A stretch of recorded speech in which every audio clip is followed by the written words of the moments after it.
Welcome to the Successful Life Podcast. I am your host, Corey Barrier, and I am here with Matt and Nathan. What's up, guys? What's up? What's up, Corey?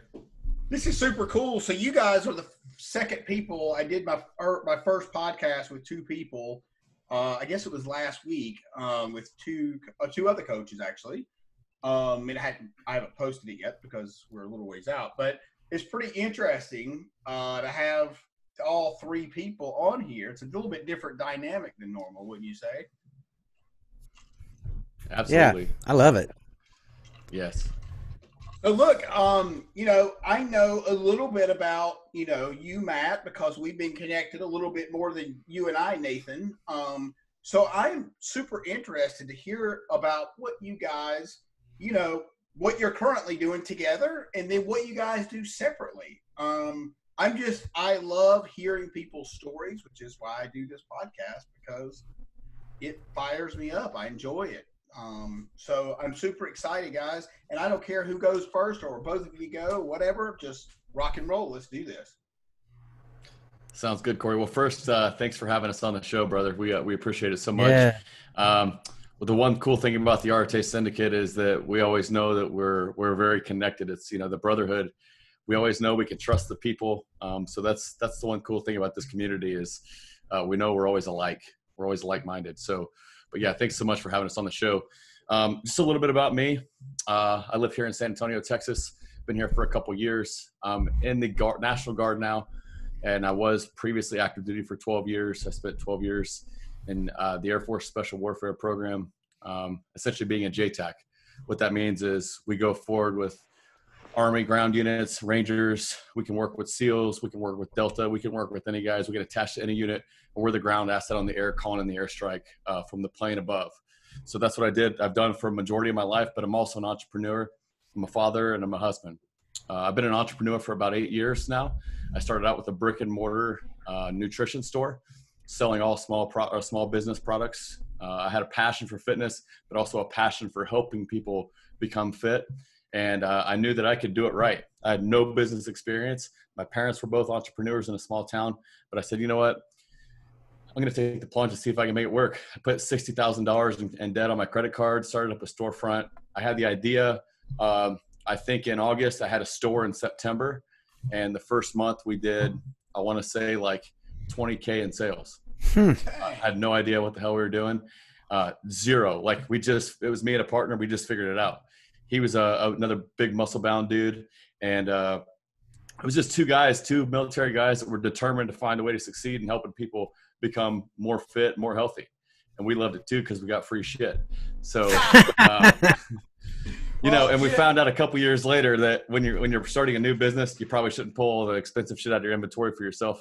It's not really the right practice to do, but hard lesson learned there. But anyway, so from my entrepreneurial side. I started that store almost 8 years ago. That store's still running in Colorado Springs. I've got a very good store manager there. But 3 years after that, I said I wanted to start my own brand. I want my own line.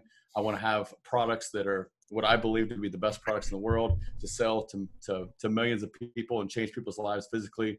Also, I've brought a mental aspect to that business. The business is called Strong Physiques. So we service a majority of women, actually.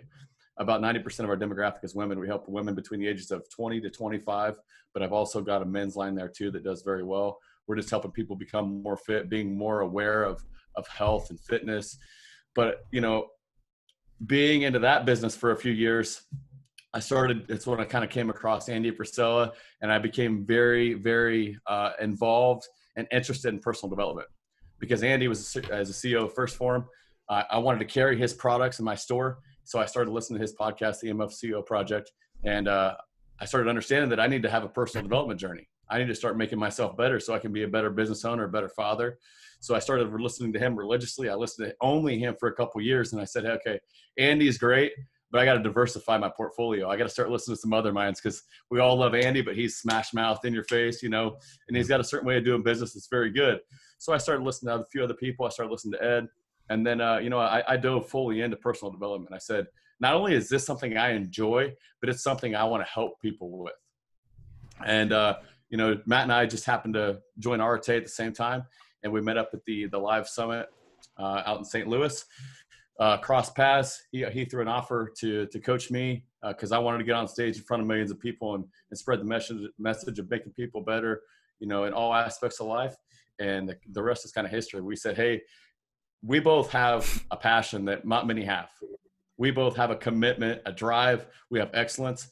Let's come together and let's teach people, the ordinary people, this stuff. Let's teach millions of people how to be their best self. And that's the motto I have in my nutrition business, but it's also the motto I have with Nathan and Matt, is that we're here to coach people to become their best self at a good rate. We're not charging a lot of money. We're not trying to steal from you. We're just trying to provide you some good value. And that's kind of where we're at now. That's fantastic, Nathan. So a couple of things. One, like my background also is in health and wellness. I was a master trainer for a decade. And during that process, I started a nutrition company online that nice. Failed miserably. But we thought we were in because we knew my business partner was best friends with the owner of High Tech Pharmaceuticals, and I'm sure you being in the nutritional industry, Jared? who that is. Not Jared. Steve. Steve. Okay. Yeah.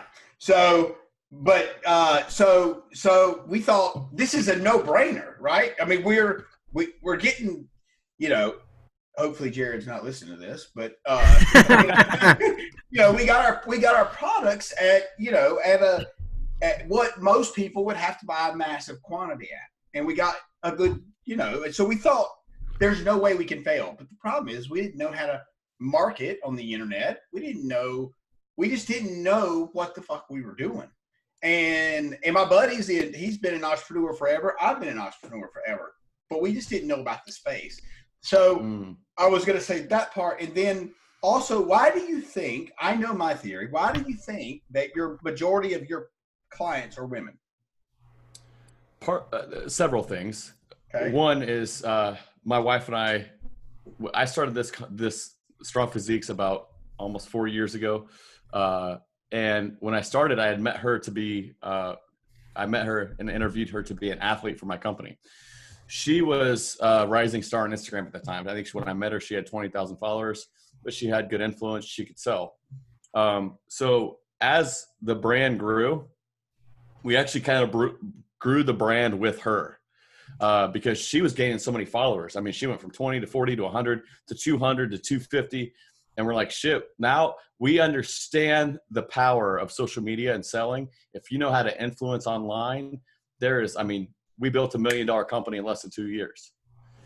Just by Instagram alone, not sending out a single email, not by running any paid ads. We had no paid ads for 3 years. And in the second year, we did 3.5 million. Fuck, dude, that's all fantastic. Through Instagram. So for all the listeners here, if you don't understand the power of influencing in social media, if you figure it out, it's a science. It's amazing. But my point is that the reason that we grew so much in that demographic is that when I first started the brand, it was a male and female brand. But as we catered the brand to grow with her following, we said, okay, let's just make this let's shrink our niche down to just women and just her age. And we went all in on that demographic, and that's where the following came from. Now we've kind of went separate ways in our business, and now we've still got, we're still catering, but we've also opened back up to men. We've kind of expanded our line. We're doing some different things now, but that's why I believe that we're there. That's a much different answer than I anticipated. I figured you had a different thought process behind that. Well, it is because, I've, much like you in my training, 90% of my clients, like you said, were women. And the reason for that is because women fucking listen. They listen to what you tell them to do. And the men, of course, we think we know everything. And they're tougher. They stick with it. And they're mentally tougher too. And they understand growth. Yeah, absolutely. They go through something once a month that we don't know anything about. Yeah, for sure. And don't want to know anything about it. So, kudos to the women, let's be honest. I mean, they're a machine, But that's awesome, dude. I didn't know all Yeah, women are also not apprehensive to spend money. You know what I mean? Men are like this. I'll figure it out myself. Right. I don't need to pay someone to figure it out. I'll figure it out myself. Women are like, here's my money. Help me out. True. Give me this result faster, right? And that's why even I think the bulk of online sales, especially in the nutrition industry, is if you're away from the bodybuilding demographic. My buddy, he actually has a warehouse right next door. He owns 6 stores here in Texas. 70% of his clientele are women, and he sells pro hormones. He sells SARMs. He sells all the hard shit that gets men the muscle and jack they want. But most of his clients are women. Yeah. Wow. So the second piece to that was, now that you brought that up, I sold my personal training business to open a TRT clinic. Well, essentially, it was a medical spa. Oh, nice. Yeah. Well, it didn't go so well. I went into business with a guy that knew nothing about the hormone industry, and I truthfully didn't know what I needed to know. I thought I knew. It goes back to the men thing. And I mismanaged. I thought this was where I was going to be forever. And it was like a dream come true. And it went to my head. And I'll be the first to admit that my ego crushed my position in that company. And I had to part ways with my partner. And it was a really hard pill to swallow. But there were so many lessons learned out of that situation that, at this point, I wouldn't trade it for anything. This was just less than 2 years ago. Yeah. Wow. Yeah. So that's a growing industry. Very much like the TRT is becoming far more widely, I guess, accepted.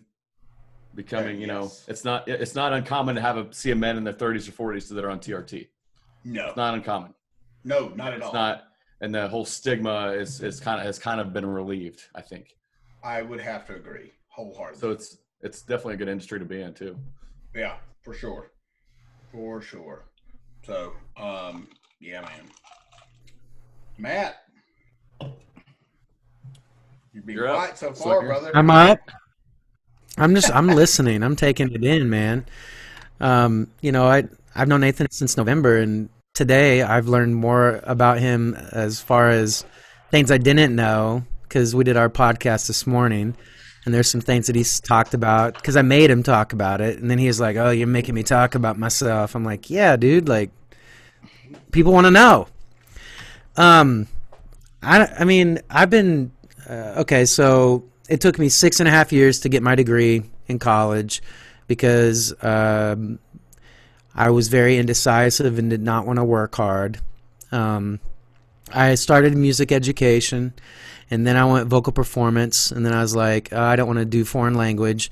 And then I was a religion major for a year, and I realized the church is really corrupt and political, and I was like, I don't want to deal with that. And so we do a thing in Kansas, and it's all over the country, called Boys State, and so I got to be in charge of 90 gonna-be seniors in high school for like 3 years, and every year my seniors in high school were just, these kids at Boys State, they would annihilate the competition because I would always ask one question every single year, what's your full potential? And there's no ceiling on your potential. And you're supposed to be the top 10% in the world or in Kansas. Prove it. Let's see you go. The last session we had, I had out of the 10 for general election, because it's a simulation of city, county, and state government. So they do a general election like governor, lieutenant governor, all that. In the final, and I was like 20 years old leading these kids, 21. And the last session that I was a county counselor, out of the 10 general election positions to fight against each other to see who's the top 5, I had 6 up for general election that year out of 700 kids. 6 were from my county, and so there were like 10 counties, and this really smart guy named George Rothwell, he came up to me at the end of it all, and he said, Berthot, how did you get these kids to do that? And I said, what do you mean? He goes, I wasn't going to talk to you, but it's just absurd. Every single project that they turned in was perfect. And I was like, well, what do you mean they're perfect? He said, every project that these kids turned in from your county was perfect by a landslide. And I was like, well, I didn't know. I just said, well, I care about them a lot, and I challenge them to be their full potential, all right? And so then I realized, okay, I'm a leader. I need to go back to my professor and kiss his butt and say, please let me back in the program. Because basically I said F you to him because he was a complete jerk to me. That's one. Number two, again, I didn't want to work hard, but I knew I had to work hard to live out my dream, which was to be a teacher, a coach in wrestling, football, being a vocal music teacher. That's what I wanted to do, which is taboo in itself. Growing up in high school, I was on a 4-time state champion team. I was a state champion myself in wrestling, and I played football and baseball. And I didn't join choir until middle of my junior year, simply because, this is a question I use with my clients now, my counselor took me in and he said, Matt, what do you love? And I said, Kylie. And he said, no. What do you love that you're not doing now? And I said, well, I like to sing a little bit. I like to sing some Garth Brooks and some Boyz II Men back in the day, right? And so he enrolled me in choir, and the rest was history. But that question, what do you love, that changed my life forever. If that man would have never asked me that question, then I would not be here right now at all right? Just that one question, okay? So I decided to power through. I had to write a paper to get back in the program. I had to pass math for liberal arts with a C or better, and I did. And the rest is history. I graduated. I had 2 job opportunities out of graduation from college. One was to be a plant manager of an ethanol corporation in Wichita area in Kansas, for Ethanol Corporation in Wichita. 2, Winfield High School came open in Kansas. I wanted a 5A school. I wanted to coach wrestling and football, and I wanted to build a program. And I had a bad instance with money early on. I sold things at CompUSA, and I got stabbed in the back by a dude, a dirty little lawyer in Wichita, and he got me fired. And I went to therapy because my wife, my girlfriend at the time, was like, "Dude, you got to go to therapy." So I went to therapy and found out how I handle conflict was because of my mom and dad, and my mom and dad handle conflict that way, and that's how I handled conflict. So I had to figure out how I want to handle conflict, and so I handle conflict by attacking it now. And so I chose to teach, and I've been here ever since. This is my office at Winfield High School. I have about 170 in the choir program. It's been that way for the last 15 years. I teach 40 private voice students every week. Well, hold on. 40. When you say 40 private voice students, is that like an hour each one of those people? About 30 minutes. 30 minutes usually. And then there are some people that take hour lessons. And I've been doing that for 18 years. So I have a lot of face-to-face time. And so I joined Arte Syndicate, like you did, in June, I think is when we started, right? October is when I started. October is when you started? So I went to live, and they opened it back up. Okay, gotcha. I mean, yeah. So I started in June, and I told my wife I want to be around people like me. And I was bored. And I tell this story 2 years ago. I weighed like 225, and my weight has always done that. And I yelled at God in the universe, I need my health back. And so within 6 months, I found this diet online called the Elimination Diet. It's where you take out potential food sensitivities or allergies. And I dropped like 63 pounds in 6 months, like that. And I was like, what the hell? It was my food the whole time. And so people like Corey and Nathan, nutrition people, would say, it is what you eat. It's not, because I was working out doing CrossFit, injuring myself like over and over and over. And I was like, no, it's not what I eat. Because I was wrestler, food is champion. Food is everything to me. All right? So I joined the syndicate. And I got in the accelerator part, and so I listened to Ed and Andy, and I was like, man, I love these guys. This is so incredible. I was taking crazy notes and posting them on the Arate site, and I didn't know networking. Like, I didn't know how that would work on that site. And you guys remember that site? It was like, how are we supposed to make this work? And finally, they went back to Facebook, but that's a whole nother ball game. Yeah. But at the Arate Live, I set my intention before I got on the plane. I set my intention before I got to the hotel that I'm going to be present. I'm going to be me. I'm going to be full. I'm going to be complete. And the first people I met were Sean Henry, Phil Davies, and a guy named Nathan Mansfield walked in the door.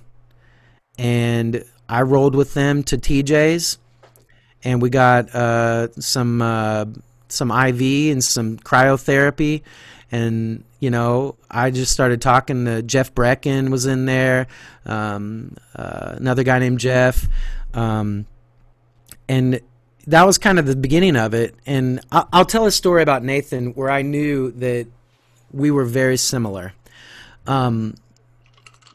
It's the end of the whole event, all right, and Nathan gave me his cell phone number to just stay in touch with him, but after we got done, because I didn't know. Nobody knew anybody. None of us really knew anybody, right? So he gave me his cell phone, and he's talking to me about Tony Robbins, and I've never been to a Tony Robbins event. I didn't watch his videos.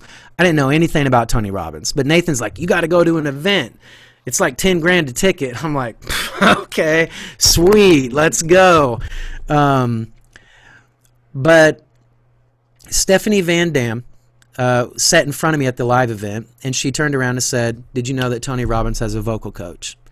And then that's when everything changed for me. Every speaker that came up, I was like taking all kinds of notes about how they delivered, about their voice quality, about how I could help them.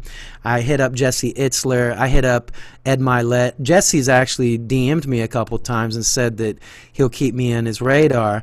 But at the end of the event, this guy down here, Nathan Mansfield, I go up to where all the syndicate guys are, and this guy is cleaning up after everybody.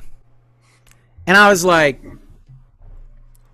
wow, what a dude. While all these other people are rubbing elbows, getting their egos stroked, Nathan Mansfield is picking up and doing the right thing. And so after the event, I texted some people. I think I even messaged you, Corey, and I was like, hey, I'm starting this new business. I want to help coach business professionals with speaking and intention. I have these intention steps that are gold. I can help you. Well, Nathan, he said, all right, I'll give you a shot. So we do the first call, and at the end of the call, Nathan, what'd you say? This is hilarious. I said I'd been working with Tony Robbins coaching for a year now. I hired one of his coaches after one of the events, and I said Matt delivered more value to me in one session than I got from a year of Tony Robbins coaching. And that was just, and the reason is because, the Tony Robbins coaching package is, I think, $6,000, $7,000 a year, right? Well, they're in and out to just get results, right? Well, Matt started asking me about me. He started building a relationship. He started asking some of these questions that really break down the barriers of communication, right? We all have these barriers when we meet someone new. We don't want to kind of tell them everything, or we're afraid to say some things. And my coach through Tony Robbins, honestly, I wasn't getting much out of her. I kind of felt like I wasted my money. And then, he came on to just teach me how to get on stage and talk in front of, thousands of people. And it ended up not being that. We actually even tried that method, and I was like, dude, you're good at this, but this ain't what we need to focus on. I need you for some bigger things right now. In which, one day we'll probably jump back into that. But you know, I was going through a lot of shit in my life at the point too, and he just pulled me out of it. And you know, I'm already a peak performer. It's hard working with peak performers. You know what I mean? It's like, how do I challenge you? And Matt just kept challenging me, like, hey, what's next? You're going through this shit in your life. That's all right. Let's make it better. Let's figure out how to just keep pushing you forward. Yeah. And, you know, a big moment for me with what Nathan said was, Matt, you're not just a vocal coach. You're a peak performance coach. And I was like, peak performance coach.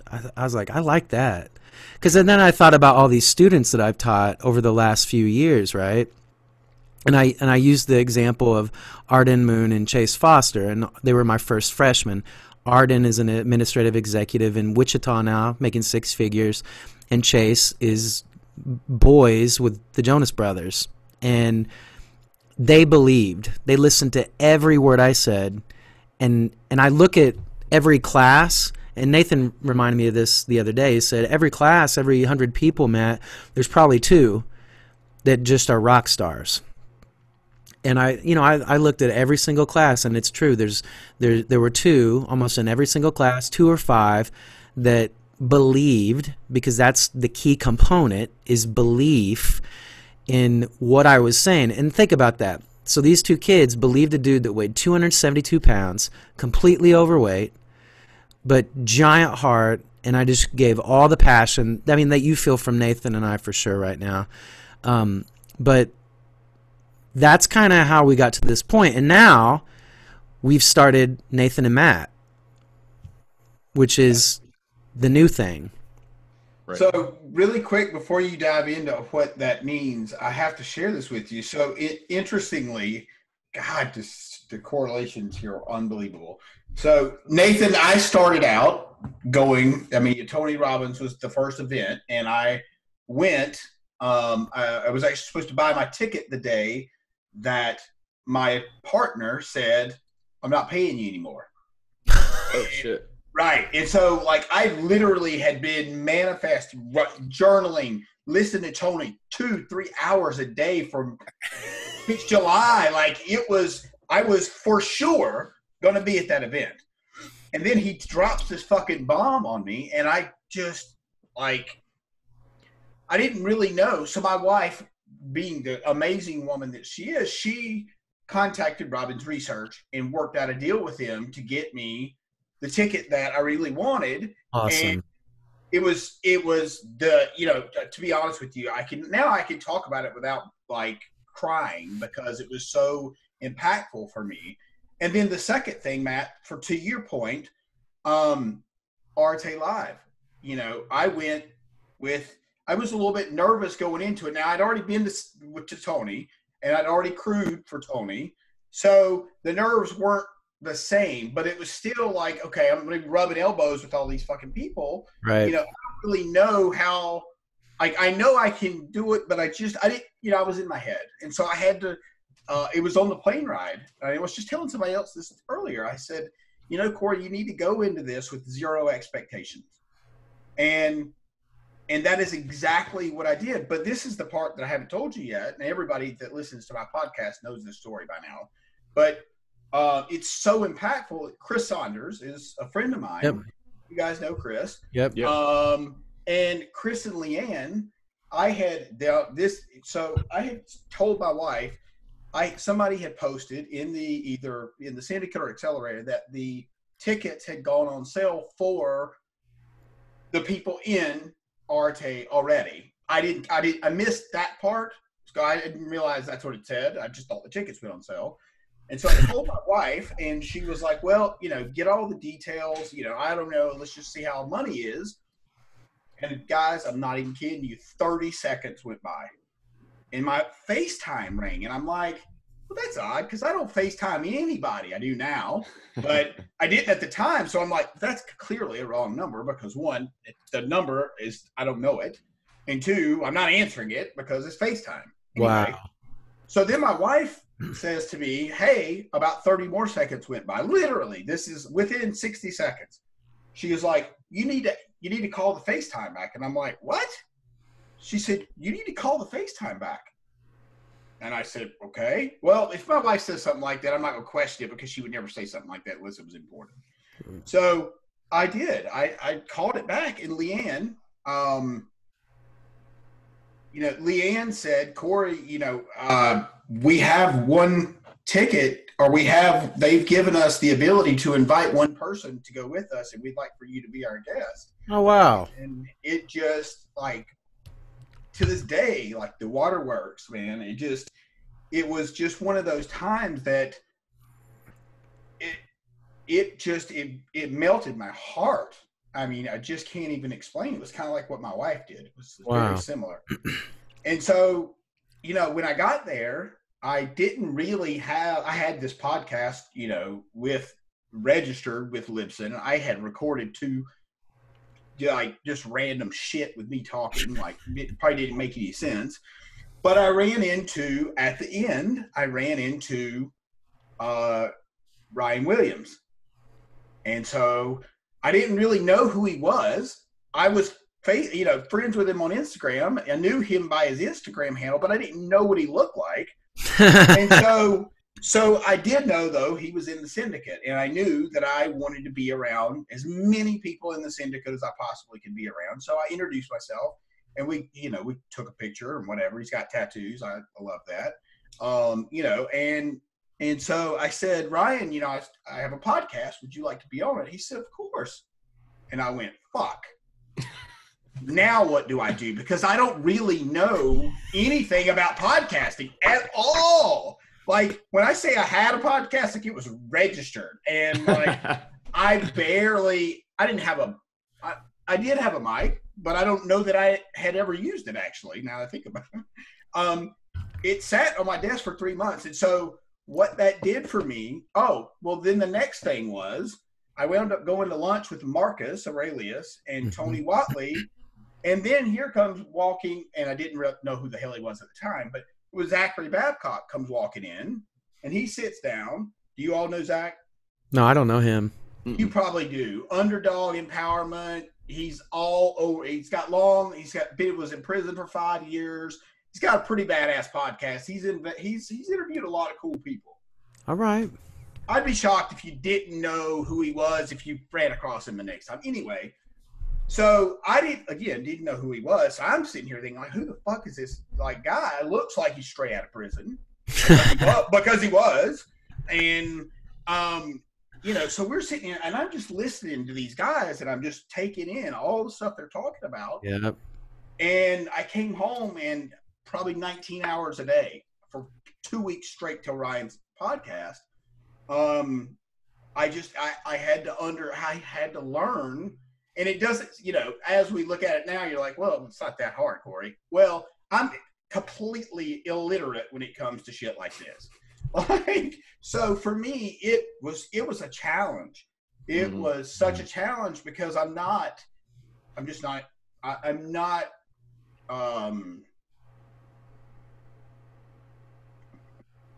shit, I lost the word. Anyway, it just took me a minute to get it. And so, but it was super cool because it's given me an opportunity to sit here with guys like you and listen to your story and so on and so forth. So I thought I'd share that with you because, Matt, it was similar, and oddly enough, Nathan, I didn't meet him, but Phil and Sean Henrys are two guys, and Sean Whalen are the first three guys that I really talked to when I got there, other than, Josh Kirk, who I knew, right, and Andrew, who I knew. And that was it. But then I rolled with Chris and Leanne to dinner with all the people in the syndicate. It was cool as fuck. Yeah. And so were you at dinner at the casino? Yes. Yes. Yeah. Oh shit. I sat with Phil and Sean and on the end. Okay, so I was in the room on the left. Alex Pike and okay. Yeah, you guys were at the table right when you walk in on the right? Is that straight right? in? Yep. Okay, yeah. I totally missed you, but it was a lot going on that night. Mm-hmm. And like I was just I didn't know what to think. I'm sitting with all these people that are like, the main motherfuckers here. So essentially. Mm-hmm. But it was such a great experience, and it's opened me up to being able to talk to a bunch of people that I thought I would never probably talk to, including Tony's son. I interviewed Jarek, you know, which was cool, you know. You interviewed, really? Yeah. That's awesome. And guess what? You'll love this. I'm such a podcast idiot. For the longest time, I just hung up on motherfuckers. Like, when I say just hung up, like, there was no, okay, like, hey, we're going to end the podcast and then talk. I would just hang up. And I hung up on him, on Bradley, on Sean Whalen. I mean, it's so funny. I bet they're like, oh, I guess we're done. Cool.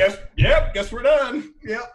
And my wife one day said, hey, are you not talking to these people afterwards? I'm like, we just talked for like an hour and a half. What the fuck are we going to talk about? She was like, Corey, you at least need to have a conversation with him afterwards. And I'm like, really? And she was like, yeah, dumbass. Yep. So, yeah. That's hilarious. Right. I get you though. Starting a podcast. I mean, that was a challenge for me too, man. There's a lot of just shit you got to look up. It is. It's not easy. It doesn't come natural. It really doesn't. I'll tell you another guy, Fabian. Do you guys know Fabian? I don't know. TG Genetics. Yes. Okay. So, you know, he's got a pretty popular podcast in the cannabis space, and he was super cool. You know, him and I connected, and he really, really helped me, you know, as much as he could, you know, but he did take some time to help me, sure enough. That's good, man. Yeah. It's not easy. No, it was not at all. Especially for us non-tech savvy dudes. That's the word I was looking for when I just blanked out. I should have saved your ass, dude. I let you sit there and suffer. Yeah. One would have thought it would have come to me, but it just didn't. So guys, what's going on with, like, in your state? You're in Texas, so shit's opened up right now. Yeah. Pretty much everything else is opening up on the 18th, so Monday. We're pretty open though. Yeah. God, it must be nice. How about you? Oh man. Well, we're gonna find out from Governor Kelly Friday or Sunday, I believe, if we're gonna move to phase 2. And phase 2 is going to allow up to 30 people can meet in a certain area. But is that nationwide? No, Kansas. Oh. You know, it's been a struggle for me being a teacher, because you don't have the closing with your seniors that you usually have, and you know we're a tight-knit group. I have a leadership team that I've developed with these kids that, you know, we got done with this virtual voices concert that, you know, from what I've seen so far worldwide, nobody's done it. Nobody's done that at all. But that's, you know, like the Arate way. Like, we've learned to innovate, create, pivot hard, and I've taught my kids that. And so, you know, they don't complain, they attack. It's unfortunate, though. I will say this about education across the country. A lot of people are so fearful that they're shutting down public school for the fall. People are already going online. Colleges are already going online for the fall. And I think it's too early for that. The media has stirred it up so much with fear that, Nathan and I talked about it. We had a couple days, like everybody did the last 6 weeks, where it was like, oh no, what's going on? And it's a spiral. And, luckily, I have Nathan every day to talk to that, whenever I'm down, he's up. Whenever he's down, I'm up. And so it's a good balancing act on performance-wise for us to stay on our game. But the rest of the world doesn't have that, And that that segues to a big reason why we're doing Nathan and Matt, because Nathan said it perfect. We want ordinary people to understand the importance of self-help, because before I started listening to Ed and Andy last January, I never spent a dime on self-help. I didn't even know who Ed Milet was last year. All right. And then I started listening to Ed and Andy and started the 75 Hard because of the Charlie Rocket podcast with Andy on MFCEO, and the rest is history. I went through the Live Hard program completely, phase 1, phase 2, phase 3. Nathan finished 75 Hard also. I think you did too also, Corey. And I'm doing another round right now. I haven't been very vocal about it, mainly because Nathan and I have talked about this. I got to find my way, and I can't be on a program the rest of my life. Nathan called me he called me out one day. He said, "Berthot, you're just doing it because it's a cheat code for you." And I was like, "Motherfucker!" But it is for both of us then, because he's right. Absolutely, he is right. We don't have to think. No. We just follow directions. Yep.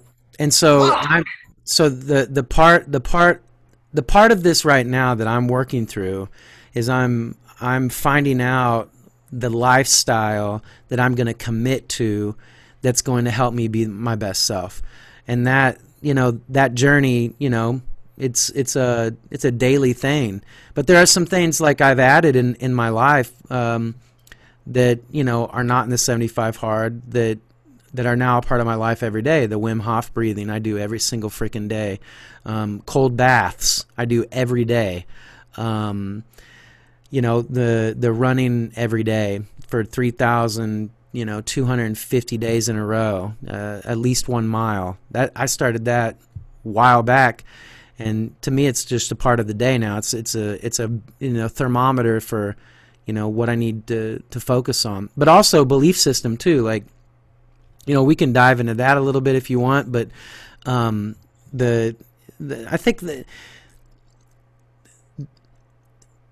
belief has been coming up a lot in this podcast today already. So, I've always been very spiritual, my whole life. I've always known that there was some kind of an intelligence that guides us, that if we listen to it,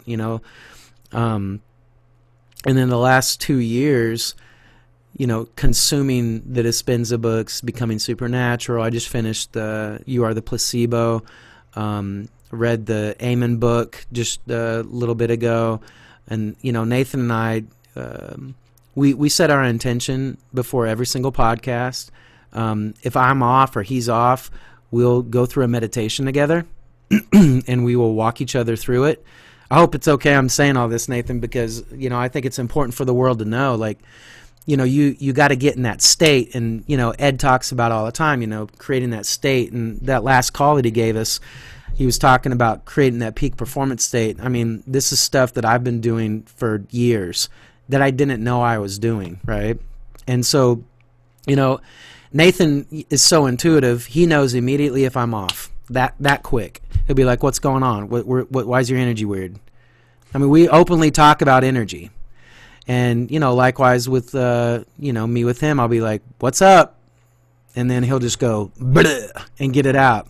Because part of it is, the circles that we're in, we've got to be vulnerable to let people know, like, it's not pretty all the time. It's a struggle. But you don't give up. You don't give up on the struggle. And that's why I love podcasts. I've been thinking about, documenting a day in the life of me. Just having someone follow me around with a video camera to actually see this is the crazy shit that I do every single day. Because I don't think a lot of people understand you can make time happen in your day if you schedule it and if you stick to the plan.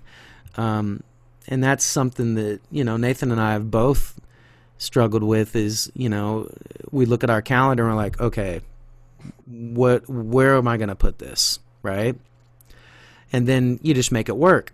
And then, the universe works for you. How many times, guys, have you been like, okay, I got this thing that I'm really passionate about coming up, and I got this other thing on my calendar. And then what happens? That person calls you and says, you know what? I can't do it today. I got to do this. And you're like, I'm on the right frequency. I'm in it. I'm exactly where I'm supposed to be. Totally. So the Nathan and Matt concept came across because, I'm going to let Nathan talk about this because it's badass. And we haven't talked about it, Nathan. Not much. Really, it was here's the thought process. See, you already know where I'm going. Go. Here's the thought process. Everybody, there's a lot of internet coaches out there right now. Some people that do it really well, and some people that do it like shit. There's nobody that's bringing two perspectives to a problem. And with Matt and I having completely different experiences. With me being a veteran, being to 3 combat tours, him being a vocal music teacher, 16 years, helping thousands of students. In reality, in America, we're 2 ordinary dudes. I'm a veteran. I went and served the country. He went and served, kids upbringing the kids. Public, for lack of better terms. And we're 2 dudes that are obsessed with personal development. But when we get together with a common purpose to help people out and bring 2 different experiences, we complement each other on how we're going to help people get through a situation. There's nobody bringing 2 perspectives. There's not. And I think the power of 2 minds over one, you got freaks like Tony Robbins who can fix people, that have been dealing with something for 20 years. He can fix them in 30 seconds, even though they'd been going to therapy for 15 years and never fixed it. Right. And that's crazy because Tony Robbins is just a freak of nature. He's not human, I don't think. I agree. He's another species. But beyond him in the coaching game, people are good. Ed's probably a very good coach to the people he coaches. And, some of these other guys are very good coaches. But now you take 2 guys that have been through different experiences and attack a problem that everybody faces. Yep. Everybody faces physical problems, wanting to get to the gym, wanting to be healthy, wanting to eat the right foods. Everybody experiences financial problems. Everybody experiences emotional problems, dealing with your emotions. Everybody experiences having a connection to a higher power, to believe in something bigger than yourself. And everybody experiences the struggle of trying to make yourself better daily, to become more than what you are right now. Everybody has that problem. And we're here to solve the problem. We're here to make people, have a community, to be a part of something that will make them better every single day, and to provide the knowledge and the value that we've learned, the things we've learned over the last, our lifetime, but specifically in the last 3 years. Let's just be honest, the shit that we've learned through RT already.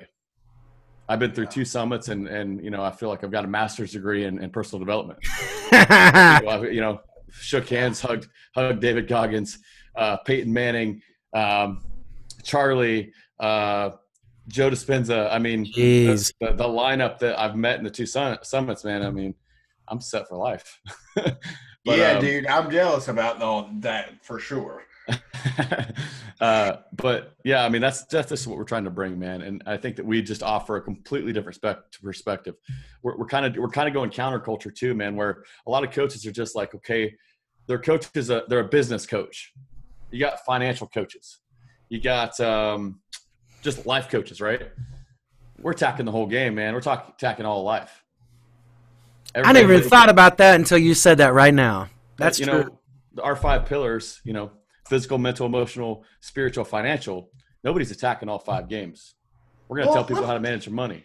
So let me ask you this, right? So, I coach people as well, but I struggle explaining what it is I can help you with, because first of all, it's usually starts with here. And that's with everything and everybody, right? So you say, well, then you're a mindset coach, but then that throws off all the other shit that I can help you with. Right. So I have a really hard time explaining what exactly I'm going to help you with, because every human person, everybody's different. And it all starts with the mind. But if you come to me because you're struggling with something at work, and I tell you, we're going to talk about your mindset, even though that is what we're going to talk about, that's not going to work for you. Does that make sense? And I have to make it work if I want to help you, right? You have to be able to trust me. Do you see where I'm going? You see what I'm saying?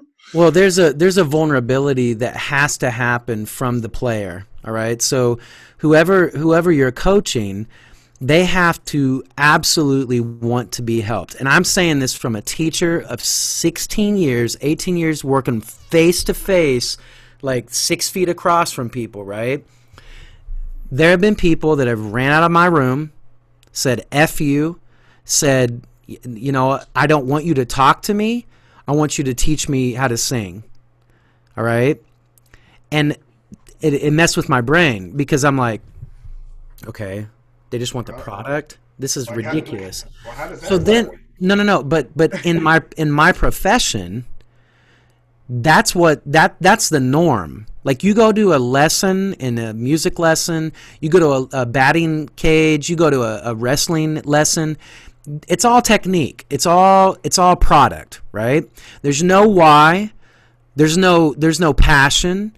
There's no what is your strength, what is your weakness. There's none of that talk.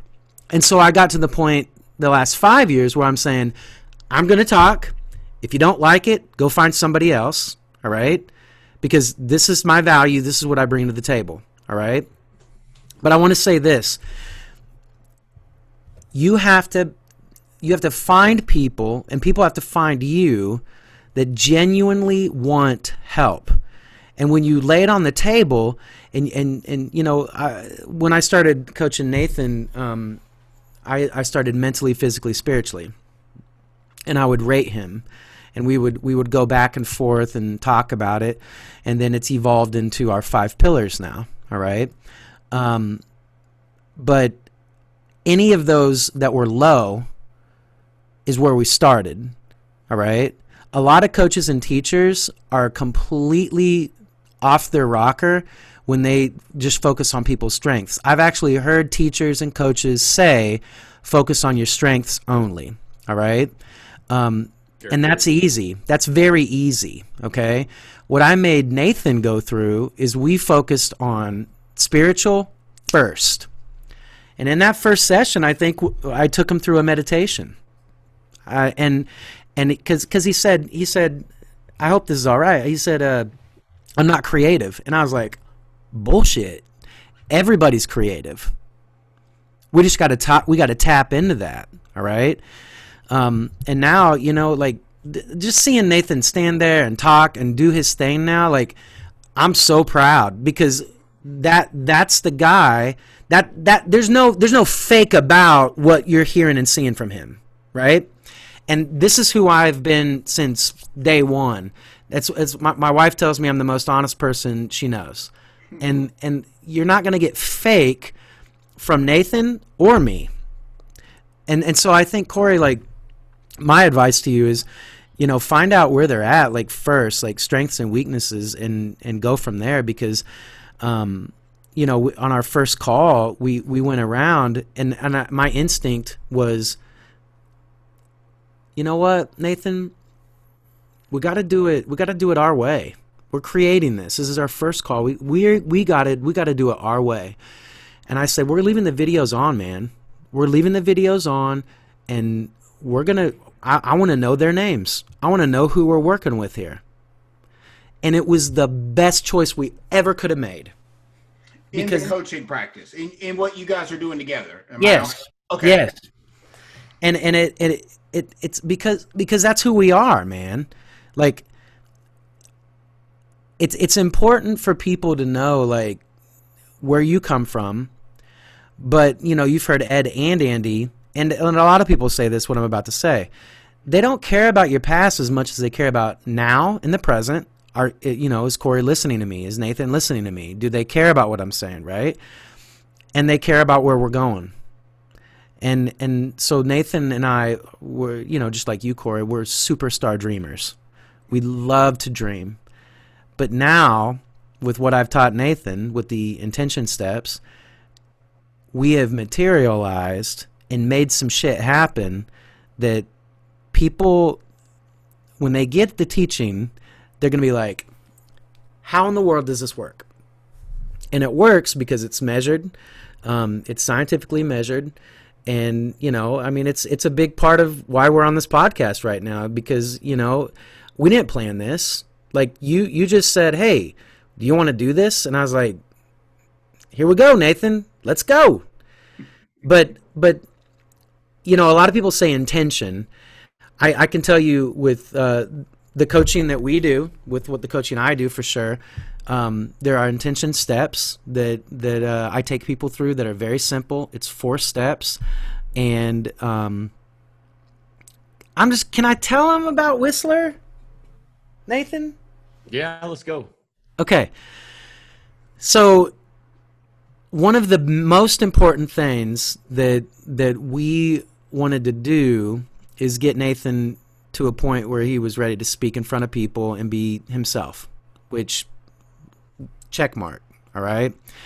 And so he was getting ready for Whistler, and all the syndicate guys and the girls were going to Whistler, and they were going to have the event, and so we started talking and dreaming, and Nathan, I'm going to let you talk about it for a little bit.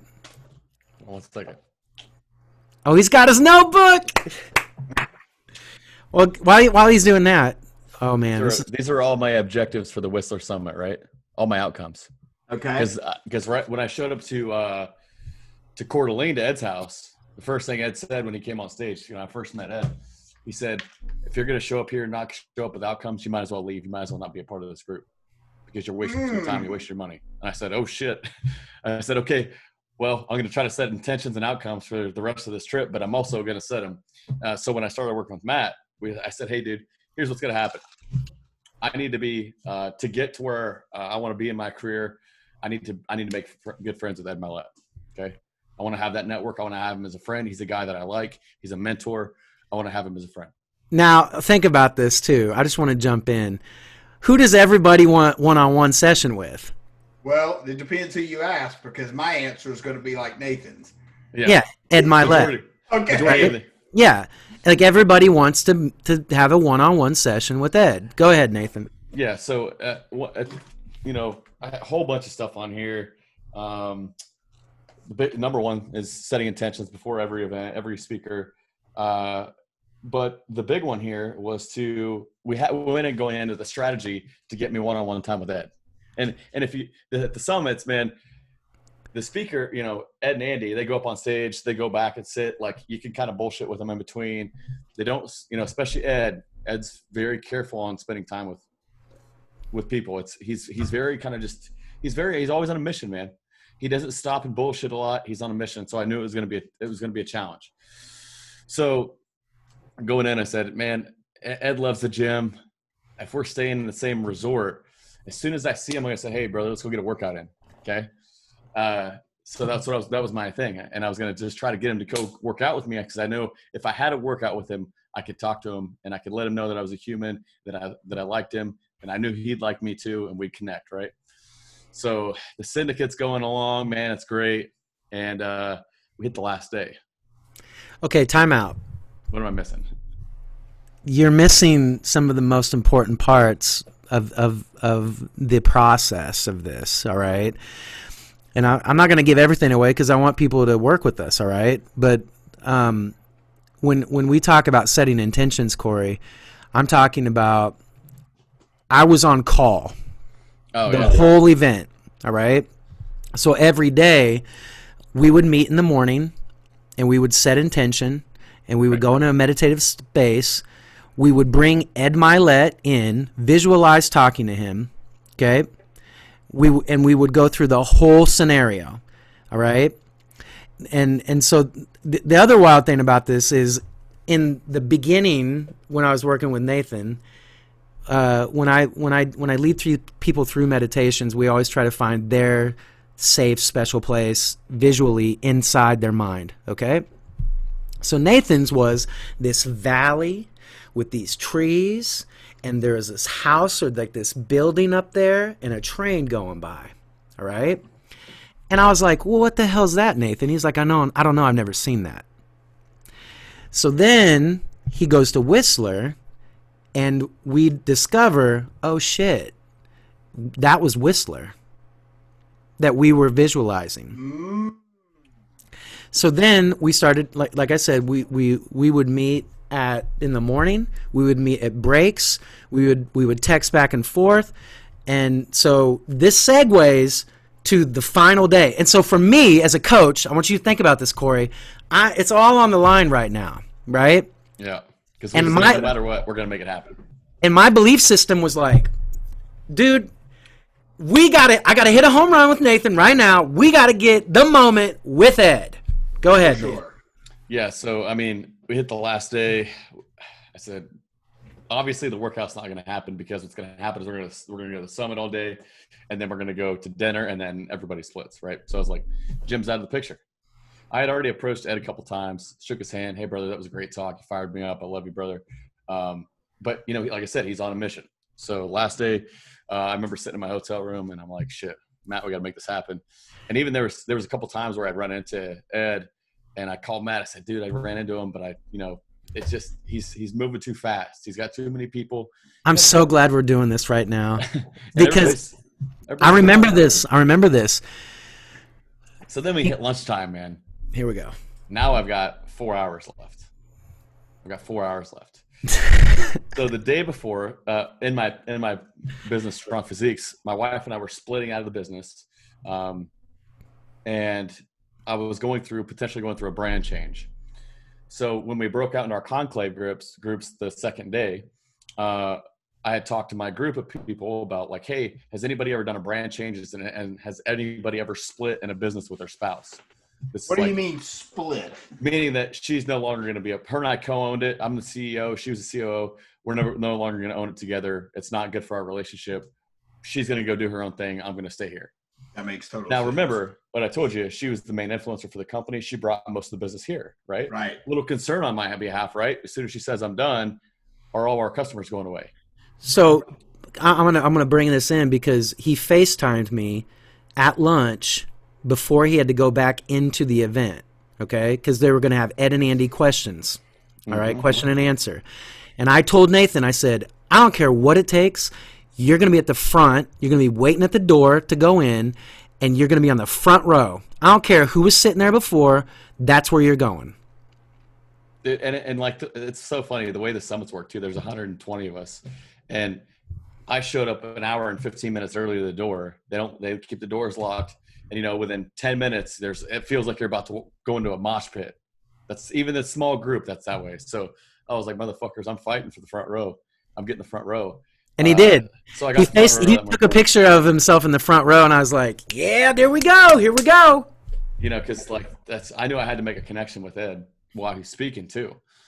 And so after lunch, I was like, fuck, we got Ed and Andy doing Q&A, and this is it. And we'll have a dinner, but dinner's hard. Like the dinners, man, they've, you usually got the speaker sitting with them. You also got the spouses. There's usually 2 seats, and you got 120 dudes that are trying to fight over 2 seats. And it's whoever's got the in, or the speaker who's talked to Emily.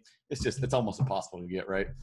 So it just so happens that I can't remember, I forget his name, so I apologize. But he gets a Q&A, and he said, hey, from yesterday's conclaves, Nathan Mansfield had a question about, the hardest question we had was Nathan had this question about splitting business with the spouse and rebranding in the same year. What do you suggest that he does? So I didn't even bring up the question. I didn't even have to. So both guys look at me. That's incredible. I didn't know that part. I thought you asked the question. That is pretty incredible. Jeez. See, that's what I'm saying. Intention, steps, work. Yeah. So he set the volley. So Ed and Andy both look at me, and they're like, okay, Nathan, stand up, tell us what's going on. So I said, hey, this is what's going on. And both of them looked at each other. They didn't have an answer.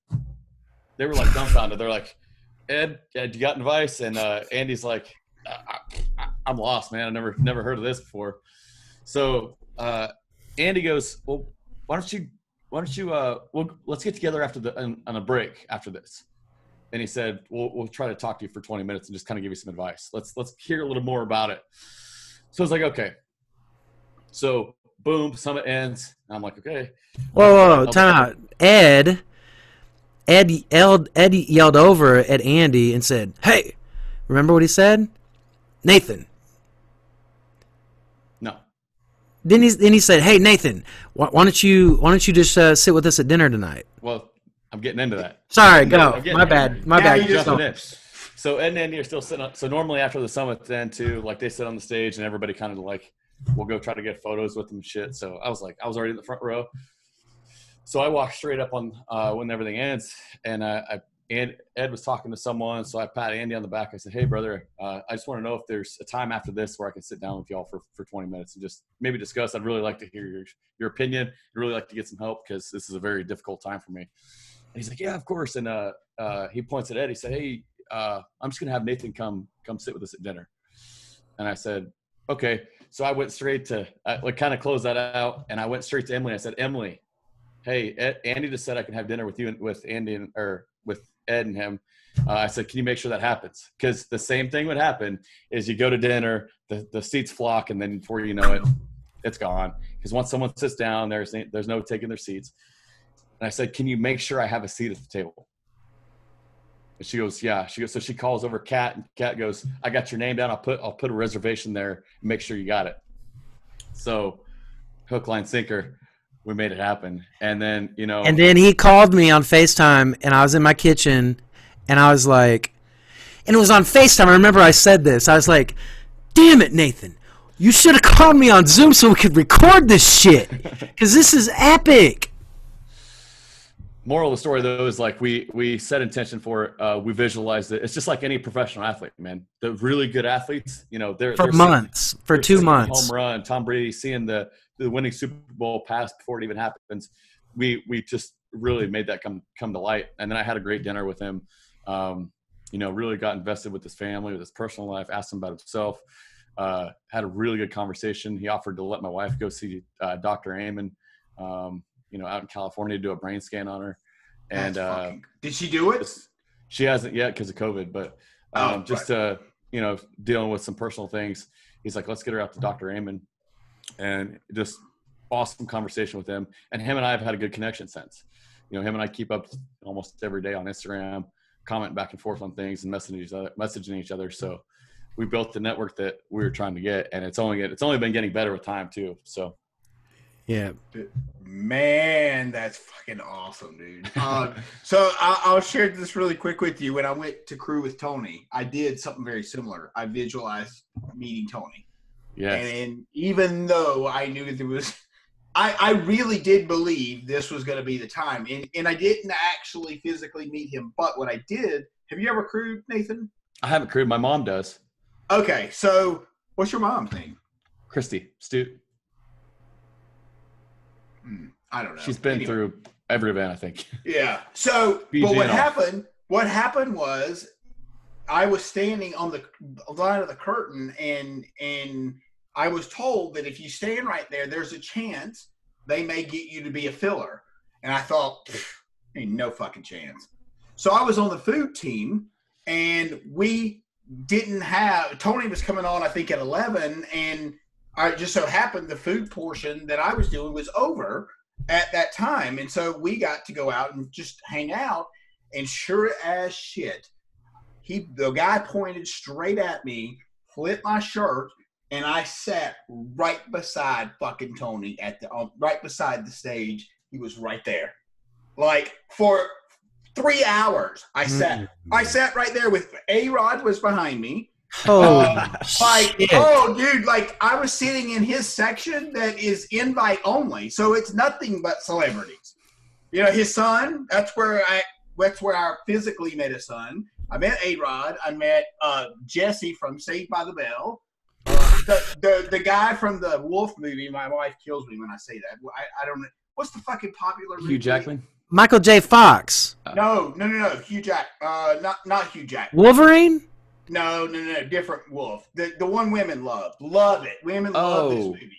Oh, the one it's filmed up in Washington. I don't know where it was filmed, but one of the main guys, Jacob in Twilight. It was Twilight. Yeah. Okay. So that guy sat right in front of me. What event was this? This was in January in LA. Was it? Oh, it was Unleash the Power. Oh yeah, sorry, yeah. Oh yeah. It was dude, it was surreal. I mean, I sat there literally with tears coming down my face because I was like, I could not have paid, literally could not have paid for that seat. Wow. No. Like it wasn't for sale. Let me ask you a question, Corey. Yeah. Because I've talked to Matt about this, and I just want to see if maybe I'm just crazy or if you felt this too.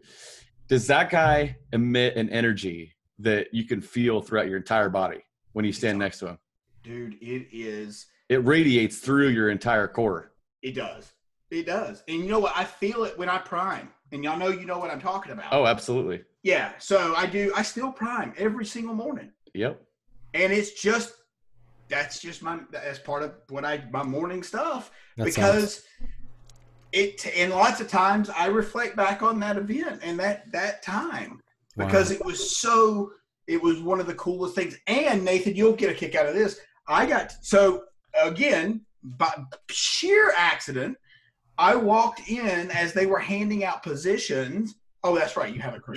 So they hand out positions but your mom has, to do the fire lanes, right? And so there's like 15 or 20 different positions you can have on one fire lane. Well, there's only one position that everybody wants. And I literally walked in at the exact moment, and the guy pointed at me. It was the last spot. People were going nuts trying to get it. And I have no idea why he chose me, but I was the celebration guy. And I got to celebrate after everybody came across the fire. So 400 people I celebrated with. It was the most phenomenal weekend of it. I mean, it was just unreal. That's freaking awesome, man. It was unreal. That is insane. So I'm a huge Tony fan, dude. Me too. We've got a crew call tonight, actually, at 6:00. That's with I don't know what the hell it is, but he's not going to be on it. I can promise you that. What's your favorite event? UPW is the only. I just went to my first event in 2018. Oh, really? Yeah. That the one I was telling you about, and the one in November of 2018 was my first. You got to go to Business Mastery. You got to go to Date with Destiny. Yes, I know. They're all, I'm sure, fucking amazing. And oddly, and I was going to mention this, or I mentioned it to Matt, but I don't have a whole lot of time. I've got a call with a bunch of people, and I don't know if you saw Brandy beep in. You know Brandy. Yeah, but Nathan, you know Brandy. Velasquez. Yes. I don't know if you saw just a minute. She beeped in because she's on my 5:00 call. Oh shit! And so, but what I was going to say is, I ran into a plat when I did my ayahuasca experience, which is the first time I've ever talked about this shit publicly. I know, and I wanted to hear about it. I know, and we could do it at another time, I promise. But okay.